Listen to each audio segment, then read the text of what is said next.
हमने कल commercial bank के बारे में पढ़ा, उसके फीचर्स पढ़े, उसके फंक्शंस पढ़े। ठीक है, फंक्शंस में हमने फंक्शंस थ्री पार्ट्स में डिवाइड है: accepting deposits, granting loans and credit creation. Accepting deposits हमने कल कर लिया है, जो कल प्रेजेंट नहीं था वो आप प्रीवियस वीडियो देख सकते हो। ठीक है, आज हमें करना है ग्रांटिंग लोन्स। ठीक है, एक्सेप्टिंग डिपॉजिट मतलब जितना भी आप बैंक में अपनी सेविंग्स करते हो, आप वो किसी भी तरीके से करते हो, चाहे आप सेविंग्स अकाउंट में करते हो, करंट अकाउंट में करते हो, रिकरिंग में करते हो या फिक्स डिपॉजिट में करते हो, तो ये सारी ही क्या है, आप अपनी डिपॉजिट्स कर रहे हो, तो वो बैंक एक्सेप्ट करती है। अब बैंक क्या करती है, आप जो पे कर रहे हो, आप पे नहीं कर रहे हो, आप जो अपना ही अमाउंट अपने अकाउंट में डाल रहे हो, तो वो डिपॉजिट बैंक कर रही है। और दूसरा फंक्शन क्या है बैंक का, कि वो लोन प्रोवाइड करती है अपने कस्टमर को। ठीक है, the second important primary function of commercial bank is advancing of loans. After keeping certain cash reserve, the bank lend their deposit to needy borrowers. However, these advances are given for production purposes against an approved security with the motive of earning interest. Various types of loans granted by banks are as follows. तो सबसे पहली बात क्या है कि जो bank है वो जिसको भी मनी की ज़रूरत है, जो भी नीडी है, उसको वो प्रोवाइड करती है, लेकिन कब, जब वो अपना कुछ परसेंट कैश रिजर्व कर लेती है। अब ये कैश रिजर्व, इसके साथ साथ बाकी चीज़ें भी आप आगे पढ़ने वाले हैं। ठीक है, इसे तब हम डिटेल में पढ़ेंगे कि किस तरीके से बैंक मैनेज करता है, किस तरीके से वो अपने पास कुछ सेविंग्स रखने के बाद, कुछ कैश रखने के बाद लोन प्रोवाइड करता है और कैसे बैंक को प्रॉफिट होता है। तो कुछ डिफरेंट टाइप के लोन्स हैं, उनमें से number 1 is cash credit. Cash credit मतलब आप बोरोअर को जो भी अमाउंट को लोन में मांग रहा है, आप उसको विद कैश उसे वो चीज़ प्रोवाइड करो। In cash credit system, bank provides loan to the borrower against bond और some other type of securities. अब वो जब लोन प्रोवाइड करते हैं तो बिना किसी सिक्योरिटी के कभी नहीं करते। आपकी जो डिटेल्स हैं, आपकी प्रॉपर्टी की डिटेल्स हो, चाहे आपकी इनकम की डिटेल्स हो, वो बैंक अपने पास हमेशा रखते हैं और ना कि केवल डिटेल्स को वेरीफाई करने भी आते हैं। Businessmen deposit securities with the bank and take the amount of loan as per requirement. The entire loan is not granted at one time, rather an account is opened in the name of borrower and bank allows them a certain limit for withdrawal. Interest is charged only on the amount actually withdrawn from the account. तो जब businessman इस तरीके की credit लेते हैं तो वो क्या करते हैं, उनका अकाउंट खोलते हैं अपने बैंक में और उनको एक टाइम पीरियड देते हैं। अब वो सारा जो लमसम अमाउंट है वो एक साथ नहीं डालते, वो इंस्टॉलमेंट में डालते हैं। ठीक है, और बोरोअर को भी उसकी लिमिटेशन बता दी जाती है कि आप सिर्फ इतना ही, एक दिन में आप सिर्फ इतना ही अमाउंट विड्रॉ कर सकते हो। Second type of loan is overdraft. ये आप सबने अकाउंट्स में पढ़ा होगा। Customers having current account with the bank are granted the facility of withdrawing more money than the amount lying in their accounts. Bank decides the limit of overdraft and the borrower pays the interest on only withdrawn amount. Bank consider customer credit while giving permission of overdraft. तो क्या होता है, ये जो आप लोगों पर cash credit का करा, देखो जो क्रेडिट कार्ड्स होते हैं, जो मैं कल भी समझा रही थी, क्रेडिट कार्ड्स और सेविंग कार्ड होता है हमारा डेबिट कार्ड और क्रेडिट कार्ड होता है आपका जो करंट अकाउंट से अटैच होता है। तो इसमें आपको बैंक कैसे फैसिलिटी देता है कि अगर आपके अकाउंट में ज़ीरो बैलेंस भी हो गया है, ठीक है, इसके बाद भी आप पेमेंट कर सकते हो। ठीक है, तो वो सर्टेन अमाउंट होता है। डीमोनेटाइजेशन से पहले तो वो 40,000 था, अभी करेंटली आई डोंट नो या अपडेट हो गया है, 40 हो गया है। तो आप एक दिन में इतना विड्रॉल कर सकते हो। ठीक है, इसके बाद क्या होता है कि इसके बाद जो आपका जो आपने जितना विड्रॉल किया है, सपोज आपने 20,000 विड्रॉल कर दिया है, तो जो रेट ऑफ इंटरेस्ट आपको पे करना होगा बैंक को, उस 20,000 पे ही करना होगा। ठीक है, तो दिस इज नॉट इम्पॉर्टेंट, इसको आप मत लिखना। Next is loans and advances. A particular amount is given by bank as loan and advances which is deposited in customer's account Customers can withdraw any amount at any time. Bank charge interest on the entire amount sanctioned. तो इसमें आपको bank से एक suppose करो 10 लाख का मैंने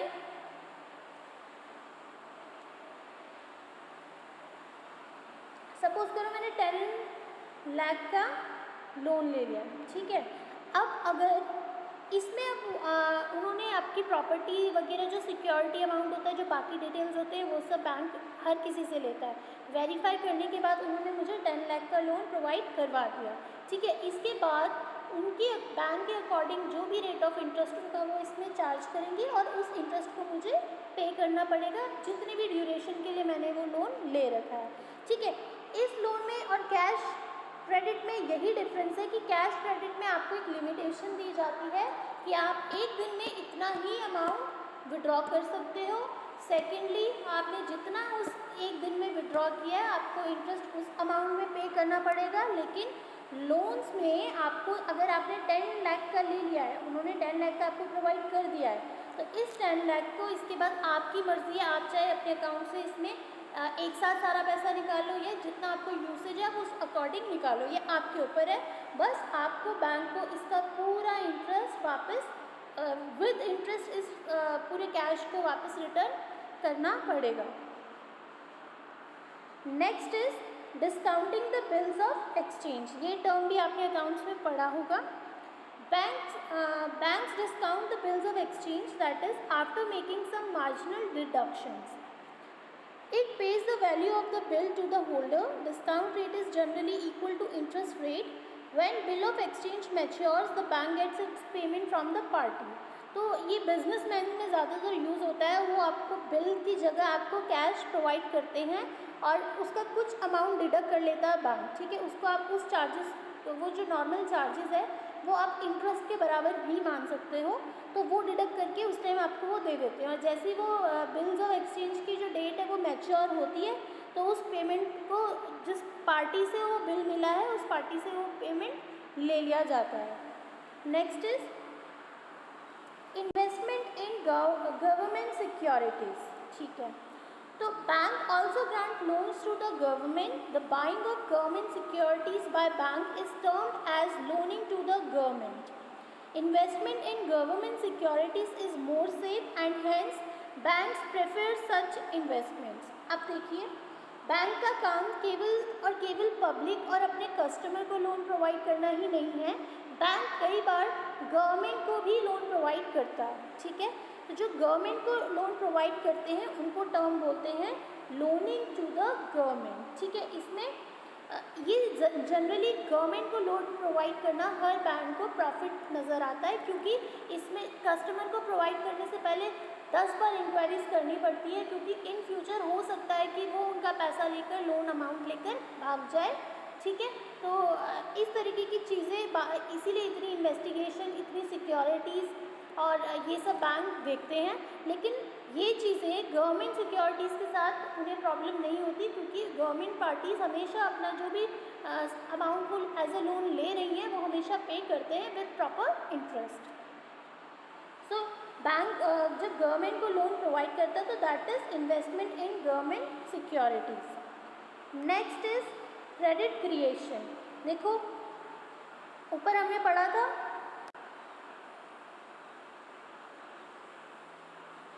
यहाँ पे एक्सेप्टिंग लोन्स में हमने पढ़ा करंट डिपॉजिट जो करंट अकाउंट से होते हैं, saving deposit saving account, fixed deposit FDs और रिकरिंग डिपॉजिट जो हम इंस्टॉलमेंट पे पैसे time to time, monthly, quarterly, half yearly, जैसे भी आपने जो भी आपने पॉलिसी ली है उसके अकॉर्डिंग सबमिट करते हैं। Next was granting loans. Granting loans में कैश क्रेडिट, जो एग्जांपल मैंने क्रेडिट कार्ड का दिया कि आप कुछ बैंक लिमिट कर देता है एक अमाउंट में, उसका कुछ हिस्सा आपको एक दिन में निकालना होता है, जो आपने यूज़ किया उसमें आपको इंटरेस्ट पे करना होता है, ठीक है। Next is overdraft, loans and advances, discounting the bills of exchange, investment government security, investment in investment in government securities. ये इसके साथ आपका ये प्राइमरी फंक्शन में एक्सेप्टिंग डिपॉजिट और ग्रांटिंग लोन्स ख़त्म होते हैं।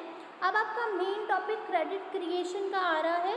क्रेडिट क्रिएशन बैंक का, कमर्शियल बैंक का फंक्शन भी है। इसके साथ ही साथ ये अलग से आपको 3 मार्क्स और कई बार 6 मार्क्स में क्वेश्चन पूछ लिया जाता है, how commercial bank creates credit.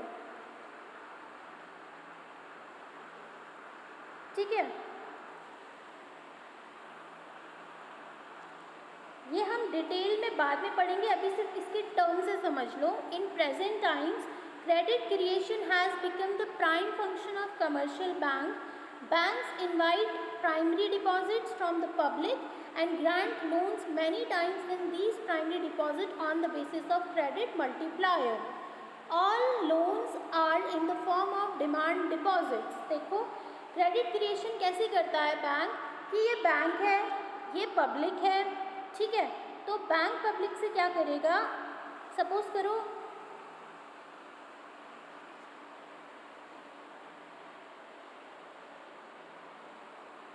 ठीक है, ये बैंक है, अब बैंक में 2 कस्टमर है, एक हो गया ए, एक को हमने मान लिया बी, ठीक है। ए यहाँ बी में डिपॉजिट करने आया, ए ने बी को, बैंक को, अच्छा ये बैंक को मैं कंप्लीट लिख देती हूँ, नहीं तो बी बी ही हो रहा है,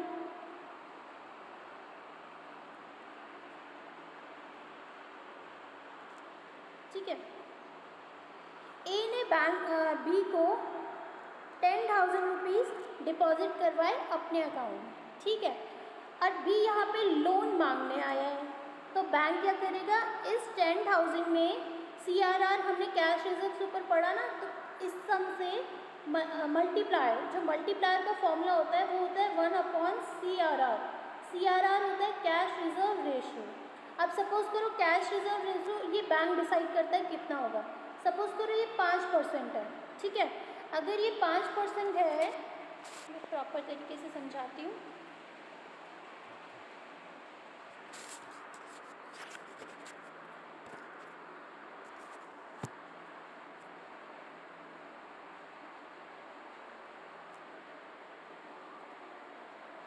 ठीक है, तो ये हमारा बैंक है, ये ए कस्टमर ने अपने 10,000 यहाँ डिपॉजिट किए, ठीक है, और यहाँ से बी यहाँ से विड्रॉल करने आया है कि उसको एज अ लोन चाहिए ये, ठीक है, अमाउंट। तो बैंक कैसे प्रोवाइड करता है कि बैंक करेगा CRR मल्टीप्लायर, ये मल्टीप्लायर का फॉर्मूला होता है, मल्टीप्लायर का फॉर्मूला होता है 1/CRR, जो बैंक डिसाइड करता है कि इसका रेशो कितना होना चाहिए। तो मान लो उसने 5% बोल दिया, ठीक है, तो अब क्या निकालेंगे, 1/5%, यानी कितना हो गया, 5% कितना हुआ, 100/5, ठीक है, इंटू 10,000, 520, तो ये कितना बन गया,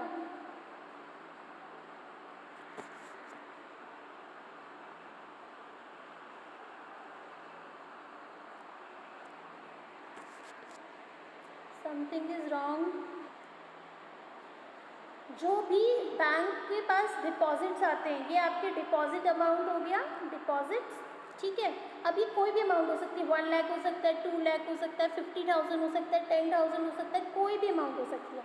इसमें से अगर हम 10,000 मान लेते हैं, ठीक है, तो अगर 10,000 डिपॉजिट किया है तो बैंक इसमें क्या करता है, इसका कुछ परसेंट, जो कैश रिजर्व रेशो मैंने अभी बताया, कुछ परसेंट अपने पास रखता है, और जो बाकी बैलेंस है वो एज अ लोन कस्टमर को प्रोवाइड कर देता है। अब बैंक क्या करेगा, जैसे 10,000 है, 2,000 उसने अपने पास रख दिए, तो बचे कितने, 8,000 वो लोन प्रोवाइड कर देता है।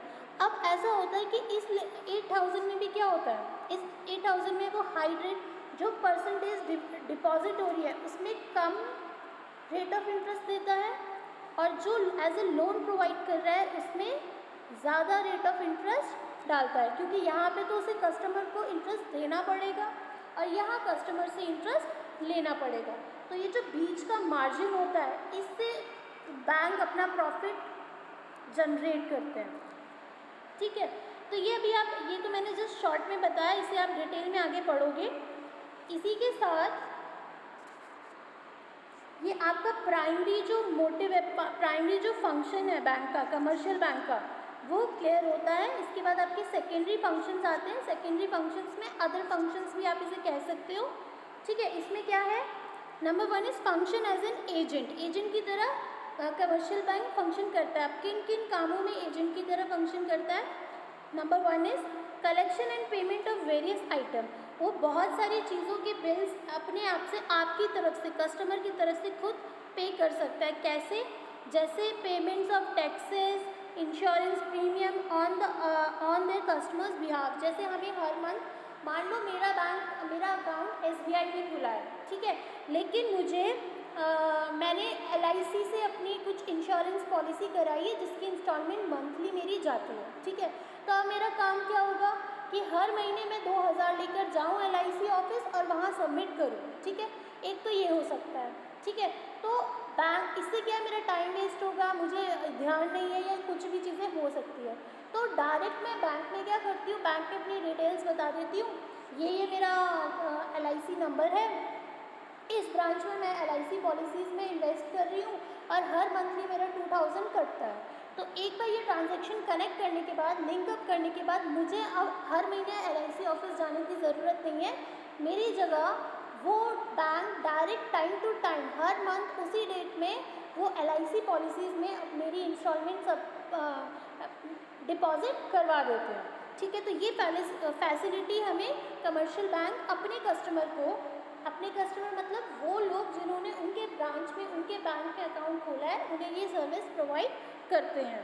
तो यहाँ मैंने इंश्योरेंस का एग्जांपल दिया है, बाकी टैक्सेस पे करने में भी ये हेल्प करते हैं। Next, second is purchase and sale of securities. अभी हमने ऊपर गवर्नमेंट सिक्योरिटीज़ की बात की थी, ऐसे ही अगर कस्टमर किसी भी तरीके की सिक्योरिटी में अगर इन्वेस्ट करता है तो उसे बेचने की और ख़रीदने के लिए बैंक हेल्प करती है। बैंक अपने कस्टमर के बिहाफ पे उनकी सिक्योरिटीज़ को सेल भी करती है और कई बार उनके कहने पे, उनकी मर्ज़ी के हिसाब से वो खरीदती भी है।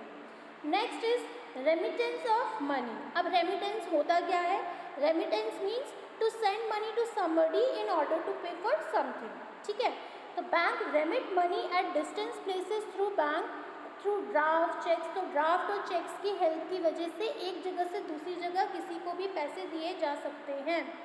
Next is trustee and executor. Trustee and executor, bank also act as trustees and executors of the property of their customer on their advice, ठीक है। तो वो ट्रस्टी भी बन सकते हैं अपने कस्टमर्स के लिए, उन्हें एडवाइस देने के लिए।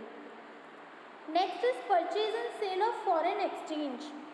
Bank also buy and sell foreign exchange promoting international trade. This function is mainly discharge by foreign exchange banks. Foreign exchange banks में क्या है, जो फॉरेन करेंसी है वो बैंक डिपॉजिट करके आपको उस कंट्री की करेंसी देती है। तो ये काम भी कमर्शियल बैंक करते हैं। Last one is letter of reference. Bank also give information about economic position of their customer to domestic and foreign traders and likewise provide information about economic position of domestic and foreign traders to their customer। देखो, एक देश में invest करने से पहले आपको उसकी economy की कंडीशन का पता होना बहुत ज़रूरी है। अगर वो अच्छी है तो आपके लिए फ्यूचर इन्वेस्टमेंट के लिए काफ़ी बढ़िया है, लेकिन अगर वहाँ इकोनॉमिक कंडीशन अच्छी नहीं है तो वो आपके लिए लॉस भी साबित हो सकती है। तो ये कमर्शियल बैंक अपने कस्टमर्स के लिए उन्हें कहाँ इन्वेस्ट करना चाहिए, इन्वेस्ट से पहले वहाँ की इन्फॉर्मेशन देना कि भाई इस एरिया का सर्कल रेट कितना है, या फिर आपको लॉस होगा या प्रॉफिट होगा, इसके बारे में आइडिया बैंक दे देता है। वो अपने कस्टमर को जो भी उस एरिया से रिलेटेड जो भी इंफॉर्मेशन होगी, सिर्फ इन्वेस्टिंग से रिलेटेड वो प्रोवाइड कर देता है, ठीक है। ये हमने functions of agent as a function as agent पढ़ा। अब हम पढ़ेंगे general utility function. First is locker facility. Bank आपको लॉकर फैसिलिटी भी प्रोवाइड करता है, ठीक है। जैसे आपने सुना होगा ये ज्वेलरी वगैरह, जो मुथूट फाइनेंस है, ये सब लॉकर सिर्फ वही नहीं एग्जांपल है, बाकी कमर्शियल बैंक हर बैंक से आपको लॉकर फैसिलिटी अवेलेबल हो जाती है, जिसमें आप अपने डॉक्यूमेंट रख सकते हो इंपॉर्टेंट। आप अपनी ज्वेलरी, कुछ जो महंगी प्रीशियस ज्वेलरी होती है वो आप सेफ रहता है लॉकर में, इसलिए आप वो रख सकते हो, ठीक है, तो ये बैंक हमें फैसिलिटी ये प्रोवाइड करता है। Next is travellers cheque and letter of credit. ये क्या है? Bank issue travellers cheque and letter of credit to their customer so as to avoid the risk of carrying cash during journey. Journey में कई बार क्या होता है, हम ज़्यादा कैश ले जाना प्रेफर नहीं करते, क्योंकि ज़्यादा कैश ले जाने से डर होता है। ठीक है, तो बैंक हमें इस तरीके में कि एक जगह से हम दूसरी प्लेस जा रहे हैं और हम नहीं चाहते कि हम इतना सारा कैश लेके चले, क्योंकि वो हमारे लिए सेफ नहीं है, या कोई चोरी हो सकती है, कई सारे रीजंस होते हैं। तो उसके लिए हमें बैंक प्रोवाइड करता है ट्रैवलर्स चेक। ट्रैवलर्स चेक की वजह से चेक आप वहाँ जाके जिसे भी दोगे, जिसके भी नाम पे होगा वो एज अ कैश बैंक उन्हें ट्रांसफ़र कर देगा। तो चेक प्रोवाइड करता है traveller cheque. Next is ATM and credit card facility. अब ये मुझे आपको बताने की ज़रूरत नहीं है, सभी को पता है एटीएम से कैश विड्रॉल होता है, क्रेडिट कार्ड में पहले भी 2 बार समझा चुकी हूँ। ठीक है, तो ये फैसिलिटी भी बैंक अपने कस्टमर को प्रोवाइड करता है। Next, collecting business information and statistic. Collection business information and statistic, देखो अब इसको आपको अलग से समझने की ज़रूरत नहीं है। ऊपर मैंने अभी आपको बताया ना कि लेटर ऑफ रेफरेंस में कि आपको इंफॉर्मेशन बैंक अपने कस्टमर को इंफॉर्मेशन प्रोवाइड करता है, तो यही इससे रिलेटेड है, collecting business information and statistics. Next is help in transportation of goods. Big businessmen or industrialists, after consigning goods to their retailers, send railway receipt to the bank. The retailers get this receipt from the bank on payment of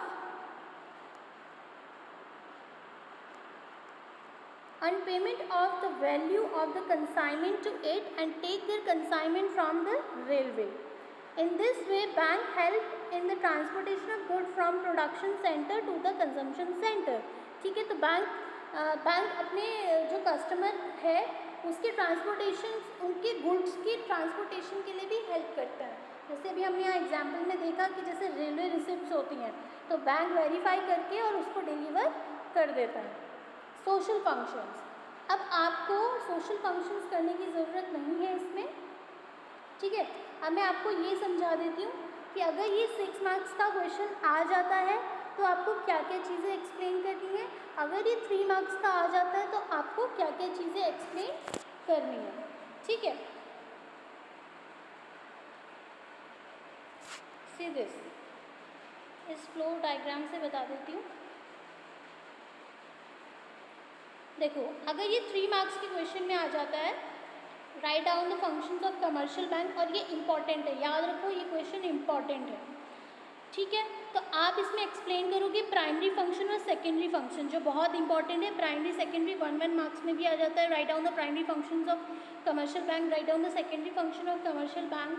अगर 1 marks में आता है तो just इसके functions आप 1 line में लिखकर दे सकते हैं। ठीक है, अगर ये 3 मार्क्स में आ जाता है तो प्राइमरी और सेकेंडरी को पूरी तरीके से एक्सप्लेन करना है। अगर ये 6 मार्क्स में आ जाता है तो आपको इसे सारे फंक्शंस प्राइमरी सेकेंडरी और प्राइमरी सेकेंडरी दोनों ही समझाने पड़ेंगे। प्राइमरी में आप ये दोनों समझा सकते हो जितने हमने डिस्कस किए, और सेकेंडरी में आप शॉर्ट कर सकते हो। ठीक है, जैसे सेकेंडरी में ये एजेंट फंक्शन है तो इसे आप पिक कर लो, जैसे जो आपको याद रहता है, purchase and sale of securities, remittance of money, 2 आपने यहाँ से एक्सप्लेन कर दिए, collection and payment of various, और यहाँ से 2 कर दिए, तो एटीएम एंड लॉकर फैसिलिटी यहाँ से आपने समझा दिया। तो यही आपका 6 मार्क्स का कवर हो जाएगा, और ये इंपॉर्टेंट क्वेश्चन है, 6 मार्क्स में पूछ लिया जाता है। ठीक है, अब इसके बाद हम क्रेडिट क्रिएशन पढ़ेंगे। क्रेडिट क्रिएशन मैंने थोड़ा बहुत आज एक्सप्लेन किया है, बाकी डिटेल में हम कल करेंगे।